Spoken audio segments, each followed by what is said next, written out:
হয় জীৱশ্ৰেষ্ঠ মানুহে এটা দৃশ্যৰ পৰা কিছু শিক্ষা লওক মানুহ জীৱশ্ৰেষ্ঠ মানুহ কিন্তু এই মানুহৰ মাজত এই জীৱশ্ৰেষ্ঠ মানুহৰ মাজত ক্ৰমান্বয়ে মানৱীয় গুণ হেৰাই গৈছে জীৱশ্ৰেষ্ঠ মানুহৰ মাজত সঘনাই বৃদ্ধি পাইছে হিংসা জৰ্জৰ ঘটনা হিংসাৰে ভৰি আছে জীৱশ্ৰেষ্ঠ মানুহৰ মন মানুহৰ মাজত হিংসাৰ যেন এতিয়া অন্ত নাই সামান্য কথাতে মাৰপিটৰ ঘটনা সামান্য কথাতে হত্যাকাণ্ডৰ ঘটনা মুঠৰ ওপৰত চৌদিশে অৰাজকতা জীৱশ্ৰেষ্ঠ মানুহৰ মাজত চৌদিশে হত্যা হিংসা ধৰ্ষণ লুটপাটৰ ঘটনা জীৱশ্ৰেষ্ঠৰ মাজত আৰু সেই জীৱশ্ৰেষ্ঠই এটা দৃশ্যৰ পৰা লওক কিছু শিক্ষা নমস্কাৰ প্ৰিয় দৰ্শক মই জয়ন্ত মাধৱ গোস্বামী আপোনাক স্বাগতম জনাইছো নিউজ 18 অসম নৰ্থ ইষ্টৰ ডিজিটেল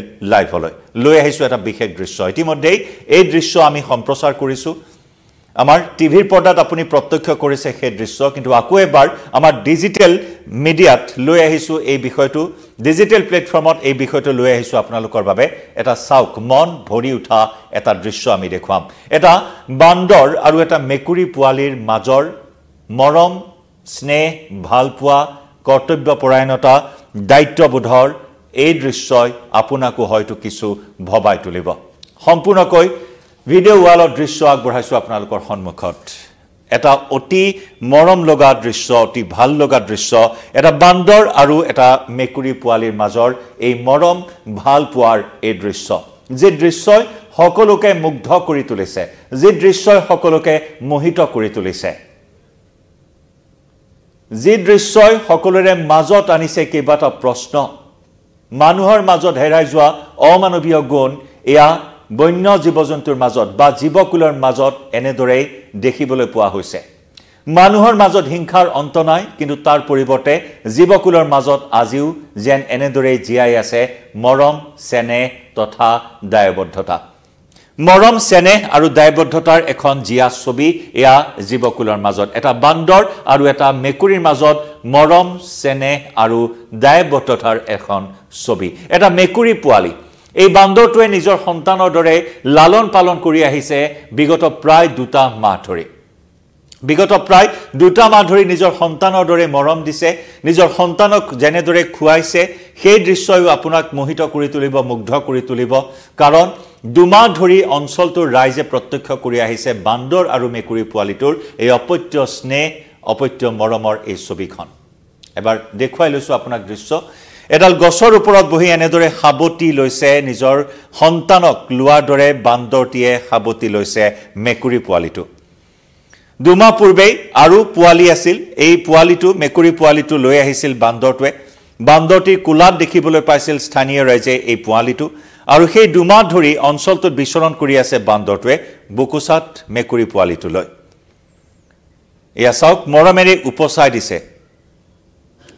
এজন মানুহে নিজৰ সন্তানক লালন পালন কৰাৰ দৰে বা বান্দৰেও নিজৰ সন্তানৰ প্ৰতি যি মৰম চেনেহ আমি দেখো ঠিক তেনেদৰে এটা মেকুৰী পোৱালিক এই মৰম চেনেহ উপচাই দিছে বান্দৰটোৱে 2 মাহ পূৰ্বৰ পৰাই এই সম্পৰ্ক বান্দৰটো আৰু মেকুৰীটোৰ 2 মাহ পূৰ্বৰ পৰাই এই সম্পৰ্কই সকলোৰে দৃষ্টি আকৰ্ষণ কৰিবলৈ সক্ষম হৈছে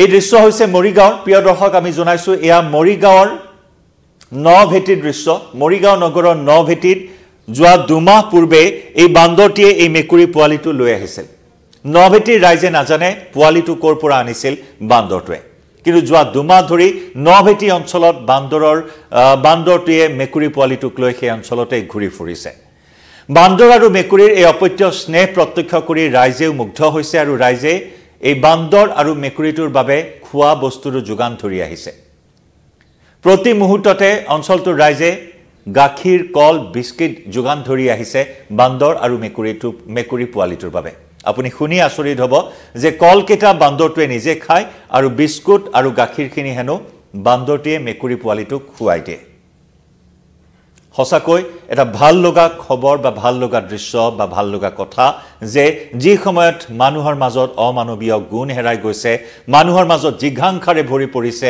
হিংসা বিদ্বেষ প্ৰতি মুহূৰ্ততে আমি সেই বাতৰি সম্প্ৰচাৰ কৰি আহিছোঁ। সামান্য কথাত মানুহে হিতাহিত জ্ঞান হেৰুৱাই হত্যাকাণ্ডৰ দৰে ঘটনা সংঘটিত কৰে। মানুহৰ তেজেৰে মানুহে হাত ৰাঙলি কৰাৰ প্ৰতিনিয়ত ঘটনা সংঘটিত হৈ আহিছে আমাৰ এই সমাজত। সেই ধৰণৰ ঘটনাই সকলোকে হতাশ কৰি তুলিছে।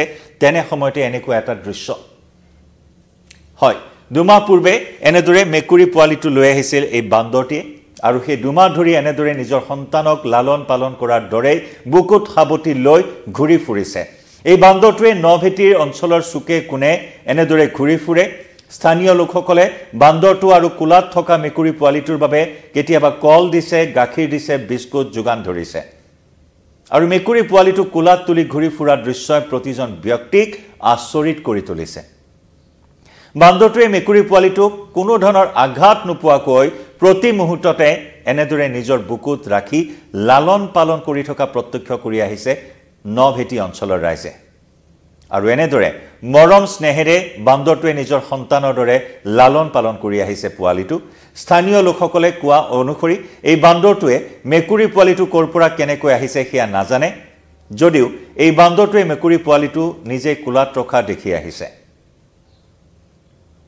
আৰু এয়া হৈছে অপত্য স্নেহ, জীৱকুলৰ মাজৰ অপত্য স্নেহ। চাওক, আমি বিভিন্ন সময়ত বান্দৰৰ কোলাত কেঁচুৱা দেখোঁ, বান্দৰৰ সন্তান আমি দেখিবলৈ পাওঁ, কিন্তু এক ব্যতিক্ৰমী দৃশ্য, এটা মেকুৰী পোৱালি। ইয়াৰ পৰা জীৱশ্ৰেষ্ঠই শিকিবলগীয়া বহুখিনি আছে, সেই কথা আমি কোৱা নাই। বিভিন্নজনে এই দৃশ্য প্ৰত্যক্ষ কৰাৰ পিছত কৈছে আৰু সেই খবৰটোৱে আকৌ এবাৰ লৈ আহিবলৈ চেষ্টা কৰিছোঁ আপোনালোকৰ সন্মুখত। কাৰণ আমি ইতিমধ্যে উল্লেখ কৰিছোঁ, প্ৰতিনিয়ত প্ৰতিদিনেই আমি এনে বহু বাতৰি সম্প্ৰচাৰ কৰি আহিছোঁ য'ত নেকি মানুহৰ যি শ্ৰেষ্ঠত্ব গুণ, মানৱীয় গুণ, সেই মানৱীয় গুণে ক্ৰমাৎ লোপ পাবলৈ ধৰিছে। বস্তুনিষ্ঠ এটা পৰিৱেশ, বস্তুনিষ্ঠ সমাজ, আৰু এই সমাজত এতিয়া এনেদৰে সামান্য কিছু কথাতে বিভিন্ন ধৰণৰ বিক্ষিপ্ত ঘটনা সংঘটিত হৈ আহিছে। চুৰি ডকাইতি ধৰ্ষণ হত্যাৰ ঘটনাই সমাজ কলুষিত কৰিছে। চৌদিশে অসহিষ্ণুতাময় পৰিৱেশ, মানুহৰ সহনশীল গুণ নাইকিয়া হৈ গৈছে। কিন্তু তাৰ মাজত এই ধৰণৰ এটা দৃশ্যই সকলোকে ভবাই তুলিছে। স্থানীয় লোকৰ ভাষ্য আছে আমাৰ হাতত, সেই ভাষ্য আগবঢ়াইছোঁ, শুনক। মেকুৰী পোৱালিটো ওচৰতে বহাই লৈ পেলাই গাখীৰ আৰু বিস্কুটখিনি মেকুৰী পোৱালিটোৱে খায় আৰু ফলটো সি বান্দৰটোৱে খাই লোৱাৰ পিছত ওচৰলৈ যোৱাৰ পিছতে মানুহখিনিক দেখাৰ লগে লগে বান্দৰটো আকৌ কোচতে লৈ পেলাই বুকুতে লৈ পেলাই আকৌ আঁতৰি গুচি যায়গৈ। তেনেকেই আজি 2 মাহ মানৰ পৰা ঘূৰিয়ে আছে। তেনেকেই পুৱাৰে পৰা গধূলিলৈকে দেখা যায় এনে দৃশ্য। অৱশ্যে মানুহৰ পাহ চাপিলেই মেকুৰীটিৰ নিৰাপত্তাৰ দিশত সচকিত হৈ পৰে বান্দৰ। কোলাতে লৈ থাকে, তেওঁ খোজকাঢ়ি যায়, খোজকাঢ়ি যোৱাৰ পিছত ৱালৰ ওপৰে গৈ থাকে, গৈ পেলাই দেখা পায়, যেতিয়া মানুহ দেখা পায় আকৌ থাপ মাৰি বুকুৰ মাজলৈ লৈ আহে। ৱালত যদি নামিবলগীয়া হ'লে দাঁতে কামুৰি লৈ পেলাই নামি পেলাই আকৌ থাপ মাৰি কোলাত লৈ পেলাই তিনিটা হাতে দিয়ে তেওঁ গুচি যায়। হয়, সেয়া স্থানীয় লোকৰ ভাষ্য আপোনালোকে শুনিলে, কেনেদৰে লালন পালন কৰি আহিছে বান্দৰটোৱে মেকুৰী পোৱালিটোক। হয়, অত্যন্ত প্ৰাসংগিক, আজিৰ তাৰিখত অত্যন্ত প্ৰাসংগিক এনেধৰণৰ খবৰ বা এনেধৰণৰ দৃশ্য। সামান্য কথাতে মানুহে হিতাহিত জ্ঞান হেৰুৱাই পেলায়। বিভিন্ন ধৰণৰ লোমহৰ্ষক হত্যাকাণ্ডৰ ঘটনাই আমাৰ পৰিৱেশ বিনষ্ট কৰি আহিছে। আপুনি টিভি খুলিব নোৱাৰে, আপুনি ছ'চিয়েল মিডিয়া চাব নোৱাৰে, চৌদিশে হত্যা হিংসাৰ খবৰ। ইতিবাচক খবৰৰ পৰিৱৰ্তে নেতিবাচক খবৰেৰে ভৰি পৰে বিভিন্ন মাধ্যম।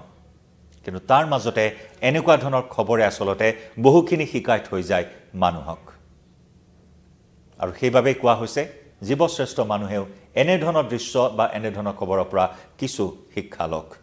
কাৰণ মানুহৰ যি গুণ, মানৱীয় গুণ, যি সহনশীলতা, ধৈৰ্যশীলতা, সেয়া সকলো নাইকিয়া হৈ গৈছে। সামান্য কথাতে মানুহে ইগোক প্ৰাধান্য দিয়ে, আৰু সেই ইগোক প্ৰাধান্য দিয়াৰ ফলতে সম্পৰ্কবোৰ মানুহৰ লাহে লাহে বেয়া হ'বলৈ ধৰিছে। সম্পৰ্ক বেয়া হ'বলৈ ধৰিছে, মানুহে সামান্য কথাতে তৰ্ক, বাক বিতণ্ডা, কাজিয়াত লিপ্ত হ'বলৈ ধৰিছে। মুঠৰ ওপৰত সকলোকে লাগে, মাথো লাগে, আনজনৰ পৰা কাঢ়ি ল'ব লাগে, আনজনক লুটপাট চলাব লাগে, লুণ্ঠন চলাব লাগে, এনেধৰণৰ চিন্তাৰে কলুষিত হৈ পৰিছে বৰ্তমান সমাজ ব্যৱস্থা, চৌদিশৰ পৰিৱেশ।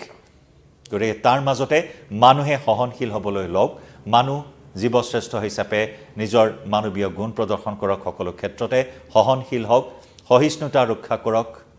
এই ধৰণৰ বাৰ্তাই আচলতে এই দৃশ্যই দিবলৈ চেষ্টা কৰিছে। প্ৰিয় দৰ্শক, এই বিষয়টোক লৈ আপুনি কিভাৱে জনাওক আপোনাৰ মতামত। বিদায় লৈছোঁ লাইভৰ পৰা।